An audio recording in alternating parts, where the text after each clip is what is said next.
अस्सलाम वालेकुम डॉक्टर्स। आज का हमारा टॉपिक है carbon dioxide transport. Carbon dioxide जो है वो हमारे टिश्यूज़ में जब प्रोड्यूस होती है तो उसके बाद किस तरह ट्रांसपोर्ट होकर टिश्यूज़ से हमारे लंग्स तक जाती है और लंग्स से हम एक्सहेल करके बॉडी से बाहर निकाल देते हैं। ठीक है, तो मेनली हम लोगों ने इस बारे में बात करनी है। देखें, चीज़ ये है कि जो हमारी कार्बन डाइऑक्साइड है वो हमारे ब्लड के अंदर 3 फॉर्म्स में होती है। ठीक है, बेसिकली एक चीज़ ये है कि जो हमारी कार्बन डाइऑक्साइड है वो एसिडिक नेचर की होती है। ठीक है, अगर फॉर एग्जांपल बॉडी में कार्बन डाइऑक्साइड लेवल बढ़ रहा है तो हमने कहना है कि एसिडियोसिस हो रहा है। ठीक है, एसिडियोसिस या एसिडिक नेचर जो है वो हमारे डिफरेंट टिश्यूज़ को डैमेज कर सकती है। ठीक है, जैसा कि आपको पता है। अभी कार्बन डाइऑक्साइड जो है ये किस तरह ट्रांसपोर्ट होती है हमारे टिश्यूज से लंग्स तक। मेनली हमारे पास जो कार्बन डाइऑक्साइड होती है इसको क्लोज अप करके लेके जाया जाता है ताकि एसिडिक नेचर की है किसी भी टिश्यू को डैमेज ना करे। ठीक है, तो ये 3 फॉर्म्स के अंदर प्रेजेंट होती है हमारे ब्लड के अंदर। ठीक है, फर्स्ट फॉर्म कौन सी है, वो है HCO3 की फॉर्म में। ठीक है, HCO3 की फॉर्म में। ठीक है, एक पॉइंट। दूसरा पॉइंट क्या है, ये हमारे पास जो हीमोग्लोबिन होता है उसके साथ अटैच होकर जाती है। ठीक है, जिसको हम कहते हैं कार्बोक्सी हीमोग्लोबिन। ठीक है, HB के साथ जो है कार्बन डाइऑक्साइड अटैच हो जाएगी। ठीक है, ये देखें। तीसरी चीज़ जो है हमारे पास होती है डिज़ोल्व्ड फॉर्म में, जो कि प्लाज्मा के अंदर डिज़ोल्व हो जाती है। ठीक है, तो हमने कहना होता है dissolved form of the carbon dioxide. ये है हमारे पास 3 टाइप्स जिसके अंदर हमारी कार्बन डाइऑक्साइड जो है वो हमारे बॉडी के के टिश्यूज़ से हमारे लंग्स तक ट्रांसपोर्ट होती है। ठीक है, देखें बाइकार्ब्स किस तरह प्रोड्यूस होते हैं, ये होते हैं बाइकार्ब्स HCO3। ये किस तरह प्रोड्यूस होते हैं और हमारी बॉडी के अंदर किस तरह लेके जाती है। ठीक है, या किस तरह ट्रांसपोर्ट होते हैं। देखें, ये सबसे ज़्यादा प्रेजेंट होते हैं, जो कुछ 70% बॉडी के अंदर ब्लड के अंदर ये प्रेजेंट होते हैं। ठीक है, देखें, हम जानते हैं कि फॉर एग्जांपल यहाँ पे मैं एक टिश्यू ड्रा कर रहा हूँ या कोई एक सेल ड्रा कर रहा हूँ। ठीक है, ये एक सेल है और हमारे पास नीचे एक ब्लड वेसल है। ठीक है, ये देखें, यहाँ पे मैंने एक ब्लड वेसल ड्रा कर दी। ठीक है, ये रेड कलर में होनी चाहिए थी या ब्लू कलर में होनी चाहिए थी, जैसे भी आप देख लें। ठीक है, हमारे पास एक ब्लड वेसल है उसके साथ किसी भी टिश्यू के साथ। तो हमने किस तरह HCO3 की फॉर्म में कार्बन डाइऑक्साइड को लेके जाना है। देखें, कार्बन डाइऑक्साइड जो है वो हमारे पास टिश्यू के अंदर प्रोड्यूस हुई और वहाँ से परफ्यूजन के ज़रिए हमारे पास ब्लड के अंदर आ गई। ठीक है, CO2 यहाँ पे आ गई। अभी CO2 यहाँ पे आ गई है तो फिर क्या होगा, फिर ऐसा होगा कि हमारे पास ये जो CO2 है ये डायरेक्टली हमारे RBC के अंदर इंटर हो जाएगी। ठीक है, क्योंकि आपको पता है ब्लड वेसल के अंदर जो RBC प्रेजेंट होती है। ठीक है, RBC के अंदर जो फ्लूइड होता है, for example fluid H2O water of course होगा। ठीक है, तो ये वाटर के साथ रिएक्ट करती है। ठीक है, वाटर के साथ रिएक्ट करके हमारे पास यहाँ के फिर एक एंजाइम होता है जिसको हम कहते हैं कार्बोनिक एनहाइड्रेज। ठीक है, या सिंपली CA। ठीक है, कार्बोनिक एनहाइड्रेज ये क्या काम करता है, ये इस चीज़ को तोड़कर बना देता है H2CO3। ठीक है, H2CO3। ओके, फिर ये क्या चीज़ होती है, फिर नेक्स्ट यही चीज़ टूटती है और फिर अगेन जो है ये कन्वर्ट हो जाती है हमारे पास H प्लस के अंदर प्लस HCO3 के अंदर। ठीक है, HCO3 की फॉर्म में। अभी ये HCO3 जो है सेम एज दैट, ऐसे ही जो हीमोग्लोबिन है या हमारे पास जो RBCs हैं उनके अंदर ये ऐसे ही ट्रांसपोर्ट हो जाएगी। ठीक है, देखें ये HCO3 जो है ये निकल जाएगी हमारे RBC से।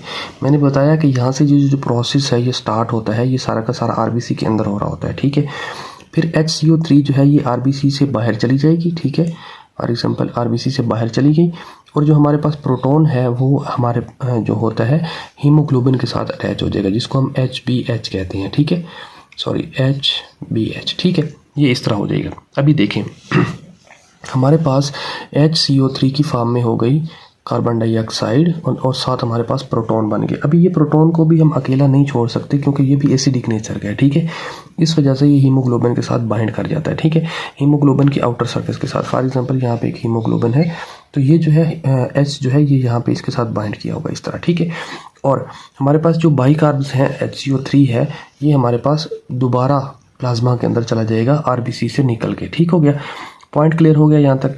देखें, फिर सेम जाएगी यही ब्लड वेसल जो है ये घूम के डिफरेंट फॉर एग्जांपल हमारे इंफीरियर वेना केवा के थ्रू ये दोबारा जाती है हमारे हार्ट के अंदर, फिर लंग्स के पास। जब लंग्स के पास यही ब्लड वेसल जाएगी तो उसके अंदर HCO3 प्रेजेंट है और HB प्रेजेंट है, ठीक है। तो यही दो चीज़ें जो है ये अगेन H यहाँ से रिलीज़ होगा, ठीक है। देखें H यहाँ से H पॉजिटिव में बन जाएगा, ठीक है, और HCO3 वैसे हमारे साथ आ रही है, ये दोनों एक दूसरे के साथ रिएक्ट कर देंगे।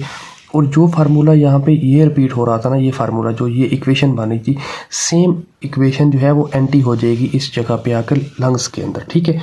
देखें H प्लस और HCO3 दोबारा मिले, इन्होंने फिर बना दिया H2CO3, ठीक है। और फिर कार्बोनिक एनहाइड्रेज के थ्रू ये अगेन वापस कन्वर्ट हो गया है हमारे पास वाटर के अंदर और कार्बन डाइऑक्साइड के अंदर, ठीक है, CO2 के अंदर। अभी ये CO2 जो है ये एक्सपायरेशन के थ्रू बॉडी से बाहर चली जाएगी और ये जो वाटर है ये दोबारा यूटिलाइज हो जाएगा, ये ब्लड के अंदर ही प्रेजेंट रहेगा, ठीक है। तो ये था एक सिंपल सा फिनोमेना जिसके अंदर HCO3 की फॉर्म में कोई भी कार्बन डाइऑक्साइड जो है वो ट्रांसफर होती है हमारे टिश्यूज से लंग्स तक और फिर हमारे पास एक्सहेल हो जाती है, ठीक है, क्लियर। अभी देखें सीन क्या है। सीन ये है कि एक फार्म तो हमने देख ली कि किस तरह HCO3 की फार्म में जाती है। अभी दूसरी चीज़ क्या है, दूसरी चीज़ ये है कि सिंपली जो कार्बन डाइऑक्साइड है हमारी वो हीमोग्लोबिन के साथ अटैच हो जाती है, ठीक है, और लेके जाती है, उसको लेके जाके जहाँ पे फॉर एग्जांपल लंग्स के अंदर जब पहुँचती है तो कार्बन डाइऑक्साइड यहाँ से अलग हो जाती है और सिंपली जो है बॉडी से एक्सहेल हो जाती है, ठीक है।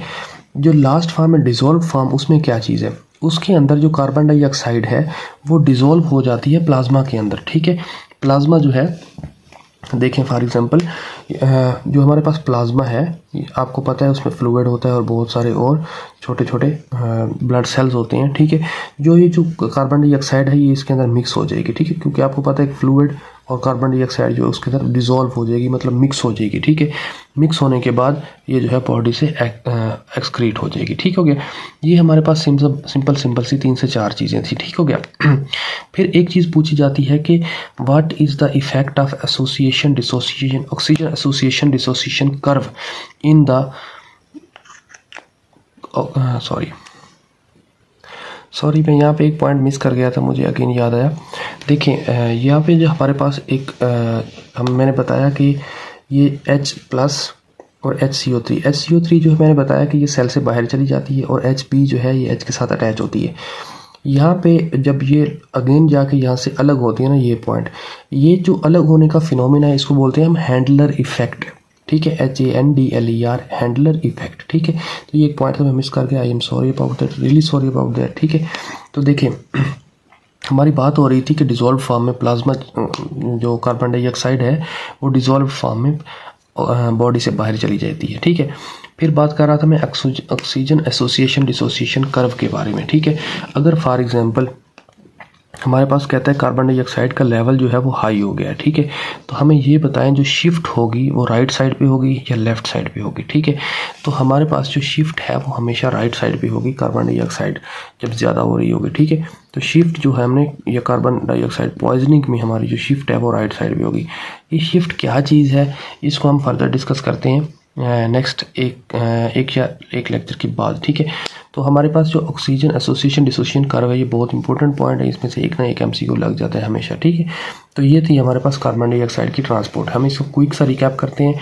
ट्रांसपोर्ट के बारे में हमने बात की कि फर्स्टली जो कार्बन डाइऑक्साइड होती है वो एसिडिक नेचर की होती है, बॉडी के डिफरेंट सेल्स को डैमेज कर सकती है। इस वजह से हमने उसको किसी भी पैक्ड फॉर्म में लेके जाना होता है ताकि हमारी ब्लड वेसल्स वगैरह को डैमेज ना करे, ठीक है। हमने इसको फर्स्टली जो है कार्बन डाइऑक्साइड जो है उसको बाइकार्ब्स की फॉर्म में लेके जाना होता है, कार्बन हीमोग्लोबिन के साथ अटैच करके लेके जाना होता है या डिसॉल्व फॉर्म में लेके जाना होता है, ठीक है। हमने HCO3 की फॉर्म में किस तरह लेके जाना है कि हमारे पास कार्बन डाइऑक्साइड जो है वो सिंपली परफ्यूज होके ब्लड वेसल के अंदर आ जाती है, उसके बाद RBC के अंदर चली जाती है। RBC के अंदर वाटर प्रेजेंट होता है, वहाँ पे कार्बोनिक एनहाइड्रेज एंजाइम प्रेजेंट होता है, वो उसको कन्वर्ट कर देता है H2CO3 के अंदर। H2CO3 वो अगेन टूटता है H प्लस और HCO3 नेगेटिव बना देता है, ठीक है। सॉरी HCO3 जो है वो अगेन हमारे पास प्लाज्मा के अंदर चला जाता है और H प्लस जो है वो हीमोग्लोबिन के साथ अटैच हो जाता है, ठीक है। उसके बाद जो है हमारी जो एक किस्म की कार्बन डाइऑक्साइड है वो हीमोग्लोबिन से जब डिटैच होती है तो हम उसको बोलते हैं कि हैंडलर इफेक्ट है, ठीक है।